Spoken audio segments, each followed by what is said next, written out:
സംബന്ധിച്ചുള്ള വിവരങ്ങൾ അങ്ങനെയൊക്കെ പല ഘട്ടങ്ങളിൽ വന്നിരുന്നു. പക്ഷെ നിലവിൽ തിരുവനന്തപുരം മെഡിക്കൽ കോളേജിലേക്ക് എത്തിക്കുമ്പോൾ നമുക്ക് മനസ്സിലാക്കാൻ സാധിക്കുന്ന തരത്തിലാണ് ആന്തരിക വിനീഷ്, നമുക്ക് ഒന്നുകൂടി വിശദീകരിക്കേണ്ടതുണ്ട്.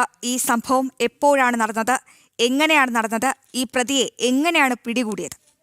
വിനീഷ്, ഒന്നുകൂടി വിശദീകരിക്കാം, വളരെ വ്യക്തമായി വിശദീകരിക്കാം വിനീഷ്. വൈകുന്നേരം 8:30 മണിയോട് കൂടി തന്നെയാണ് ഈ സംഭവം ഉണ്ടാകുന്നത്. ജനറൽ കമ്പാർട്ട്മെന്റിലാണ് ഈ സംഭവം നടക്കുന്നത്. ഈ പെൺകുട്ടി ബാത്റൂമിലേക്ക് പോകുന്ന സമയത്ത് അതിന്റെ ബാത്റൂമിന്റെ ഭാഗത്തായി, ഈ ഡോറിന്റെ ഭാഗത്തായി ഈ സുരേഷ് എന്ന പനച്ചമൂടുള്ള വ്യക്തി നിൽക്കുകയായിരുന്നു. വെള്ളട പനച്ചമൂട് എന്ന പ്രദേശത്തെ വ്യക്തിയാണ്. ഇയാൾ കോട്ടയത്ത് നിന്നാണ് ട്രെയിനിലേക്ക് ടിക്കറ്റ് എടുത്തിരിക്കുന്നത് എന്നാണ് നമുക്ക് മനസ്സിലാക്കാൻ സാധിക്കുന്നത്. കോട്ടയത്തിൽ നിന്ന് തിരുവനന്തപുരത്തേക്ക് വരുന്നതിനിടയിലാണ് ഈ പെൺകുട്ടിയെ മദ്യലഹരിയിൽ ആക്രമിക്കുന്ന സംഭവം ഉണ്ടാകുന്നത്. ആക്രമിക്കുക എന്ന് പറയുന്നത്, ഈ പെൺകുട്ടി ബാത്റൂമിലേക്ക് പോയി തിരിച്ചു വരുന്ന സമയത്ത് മദ്യലഹരിയിൽ പെൺകുട്ടിയെ ചവിട്ടി ട്രെയിനിൽ നിന്ന് തള്ളിയിടുകയായിരുന്നു. ഇത് കണ്ടു നിന്ന സഹയാത്രക്കാർ, ഒപ്പം സുഹൃത്ത് എന്ന് കരുതുന്ന ഒരു സഹയാത്രികക്കാരിയുണ്ട്. അവർ ഉൾപ്പെടെയുള്ളവർ ഇതിൽ പ്രതികരിക്കാൻ തയ്യാറാക്കുമ്പോൾ ഇവരെ ആക്രമിക്കാൻ പോയി എന്ന് സംബന്ധിച്ചുള്ള വിവരങ്ങൾ ലഭിക്കുന്നുണ്ട്. അതിനുശേഷം സമീപത്തായി കണ്ടുനിന്ന മറ്റു സഹയാത്രികർ കൂടി ഇടപെട്ടാണ് ഇയാളെ പിടികൂടുന്നത്. പിടികൂടിയതിനു ശേഷം RPF കൈമാറുന്നു. RPF കൈമാറിയതിനു ശേഷമാണ് പോലീസിലേക്ക് കൈമാറുന്നതും കൂടുതൽ അന്വേഷണം പോലീസ് നടത്തുന്നതും. ആ അന്വേഷണത്തിലാണ് ഈ വ്യക്തിയെ സംബന്ധിച്ചുള്ള, ഈ അക്രമം നടത്തിയ അക്രമകാരിയെ സംബന്ധിച്ചുള്ള കൂടുതൽ വിവരങ്ങൾ പോലീസിന് ലഭ്യമായത്. എന്തായിരുന്നാലും അതിനുശേഷം പെൺകുട്ടിയുടെ പ്രദേശത്തെ സംബന്ധിച്ചുള്ള വിവരങ്ങളും ഇപ്പോൾ പുറത്തു വരുന്നുണ്ട്. തിരുവനന്തപുരം പാലോട് സ്വദേശിയാണ് ഈ പെൺകുട്ടി എന്ന സംബന്ധിച്ചുള്ള വിവരങ്ങളാണ് നമുക്കിപ്പോൾ ലഭ്യമായിരിക്കുന്നത്. ഈ പെൺകുട്ടി വിദ്യാർത്ഥിയാണോ വിനീഷ്? എവിടേക്കായിരുന്നു ഈ പെൺകുട്ടിയുടെ യാത്ര? ഒപ്പം ആരാണ് ഉണ്ടായിരുന്നത്? നിലവിലെ സാഹചര്യത്തിൽ പെൺകുട്ടി എവിടെ നിന്ന് ട്രെയിനിലേക്ക് കയറി യാത്ര തിരുവനന്തപുരത്തെ വീട്ടിലേക്കായിരുന്നു യാത്ര എന്ന് സംബന്ധിച്ച് മാത്രമാണ് നമുക്ക് മനസ്സിലാക്കാൻ സാധിച്ചുള്ളത്. കാരണം തിരുവനന്തപുരം പാലോട് സ്വദേശിയാണെന്ന് സംബന്ധിച്ചുള്ള വിവരങ്ങൾ പുറത്തു വരുന്ന ഘട്ടത്തിൽ നമുക്ക് മനസ്സിലാക്കാൻ സാധിക്കുന്നത് തിരുവനന്തപുരത്തേക്കായിരുന്നു യാത്ര. എവിടെ നിന്നാണ് ട്രെയിനിൽ കയറിയത്, അല്ലെങ്കിൽ ഈ ആക്രമിച്ച സുരേഷുമായി ഏതെങ്കിലും തരത്തിലുള്ള ബന്ധമുണ്ടോ എന്ന് സംബന്ധിച്ചുള്ള സംശയങ്ങൾ നിലനിൽക്കുന്നുണ്ട്. അതേസമയം തന്നെ ഇരുവരും തിരുവനന്തപുരം ജില്ലക്കാരാണ് എന്ന് സംബന്ധിച്ചുള്ള വിവരങ്ങൾ ലഭ്യമാകുന്നുണ്ട്. അപ്പോൾ തിരുവനന്തപുരം ജില്ലക്കാരായത് കൊണ്ട് തന്നെ ഏതെങ്കിലും തരത്തിലുള്ള വൈരാഗ്യമോ അല്ലെങ്കിൽ ഏതെങ്കിലും തരത്തിലുള്ള ബന്ധമോ ഇവർ തമ്മിലുണ്ടോ, ആ വൈരാഗ്യങ്ങളുടെ അടിസ്ഥാനത്തിലുള്ള ആക്രമണമാണോ? വിനീഷ്, അത് തന്നെയാണ് മനസ്സിലാകുന്നത്. ഇപ്പോൾ നമ്മളോടൊപ്പം ദിസ്ന ചേരുന്നുണ്ട്. ദിസ്ന, പെൺകുട്ടിയുടെ ആരോഗ്യ അവസ്ഥ എങ്ങനെ തുടരുകയാണ്? അശ്വതി, ആരോഗ്യം അതീവ ഗുരുതരാവസ്ഥയിലാണ് എന്ന് തന്നെയാണ് നമുക്ക് മനസ്സിലാക്കാൻ സാധിക്കുന്നത്.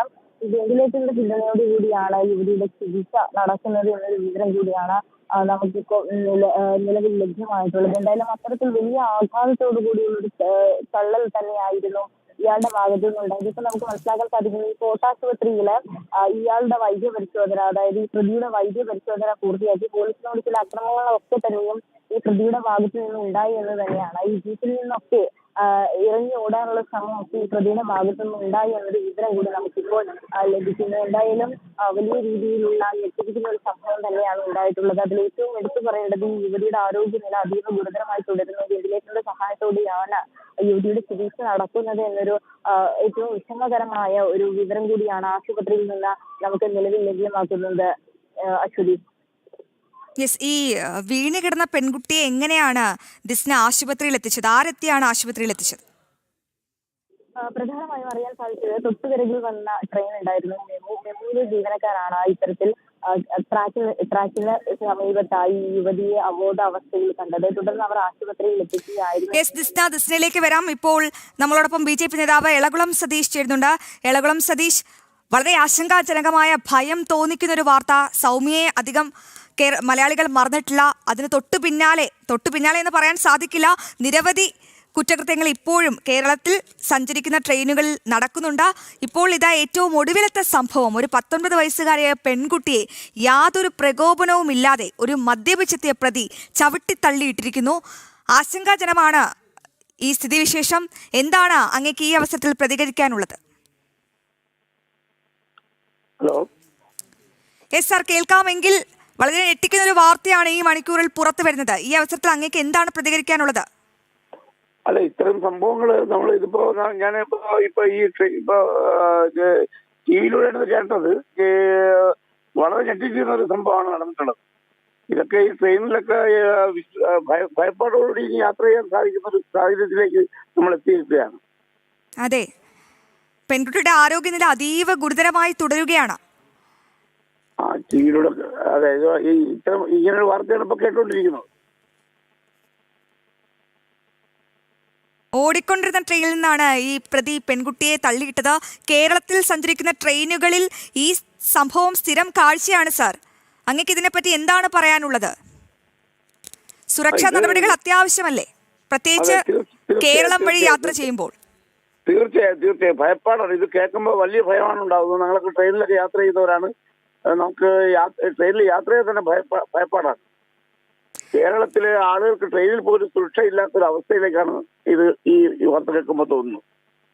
അതെ, പ്രത്യേകിച്ച് കേരള എക്സ്പ്രസ് ട്രെയിൻ നമുക്കറിയാം എപ്പോഴും തിരക്കുള്ളൊരു ട്രെയിനാണ് ഈ കേരള എക്സ്പ്രസ് ട്രെയിൻ. ഞാൻ പലപ്പോഴും യാത്ര ചെയ്തിട്ടുണ്ട്. പ്രത്യേകിച്ച് ജനറൽ കമ്പാർട്ട്മെന്റിൽ എപ്പോഴും തിരക്കുണ്ടായിരിക്കും. ആ തിരക്കിനിടയിലാണ് ഈ